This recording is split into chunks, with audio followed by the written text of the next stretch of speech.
Hello, I'm Dr. George Everly, and I'm joined once again by Dr. Carolyn Fowler. We've been talking about the 10 principles crisis leadership, especially as they apply to frontline leaders. We've been taking a look at each of the 10 under a bit of a microscope. We're examining them to see how we can bring them to life. Number 5, people trust actions, not words.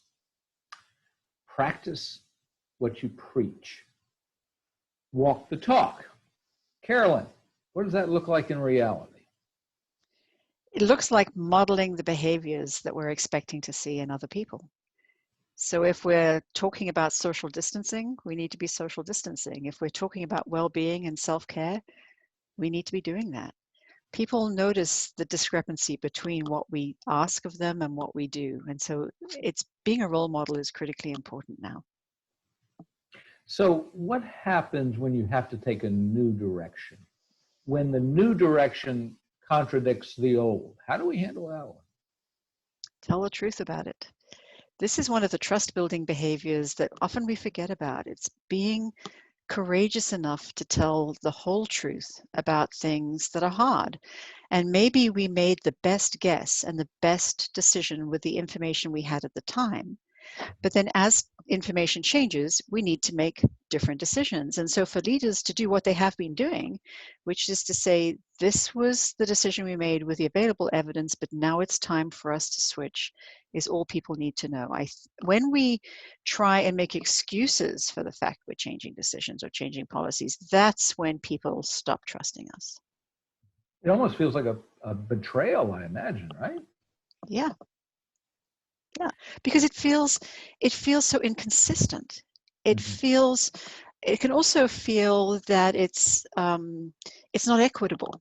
So, we made this decision in this situation and now we're changing it. People need to feel that we're in this together, that it's about us, that people are being accountable and clear and equitable, that we're counting on each other, we're trusting their capability. People need to feel seen and heard and respected. And they need to see us do what we say that we're going to do. We said earlier in this series the importance of consistency. But what prompted this series is the COVID-19. And we've certainly seen the information change. It's dynamic. It's an ongoing, changing situation. So I think this point is extremely important that you're making. When you have to change direction, tell people you're changing direction and tell them why. Sometimes part of leadership is sharing bad news. What would you say? What advice could you give them about that?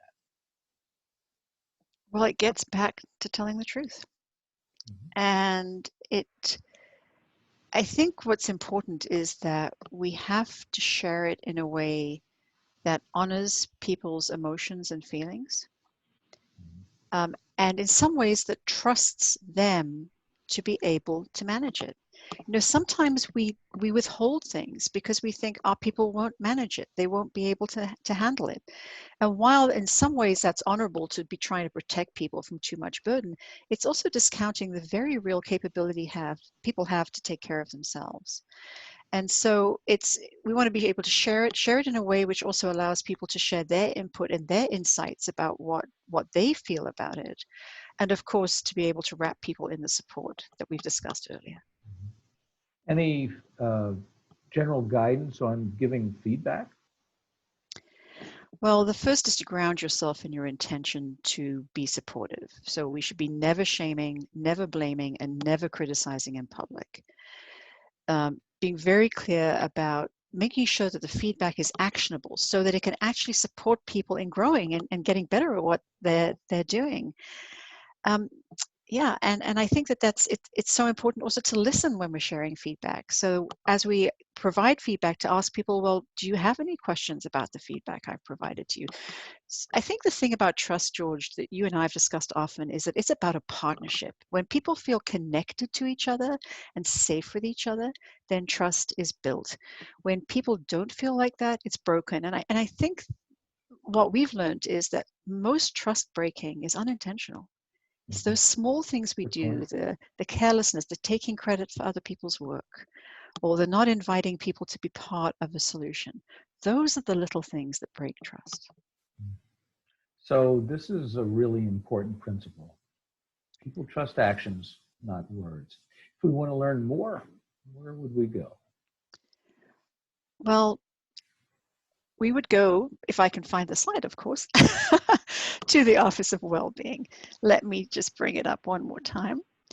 And as we've said to you on the way through, the Office of Wellbeing is coordinating all of these responses. We have the email address if you want to email questions, suggestions, comments, and all of the resources that support this series, and of course the response to support staff's emotional, spiritual, mental, and physical well-being can be accessed at this website.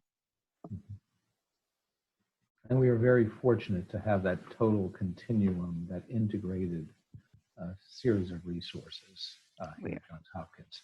So I thank you once again, Carolyn, and everybody, I thank you for listening.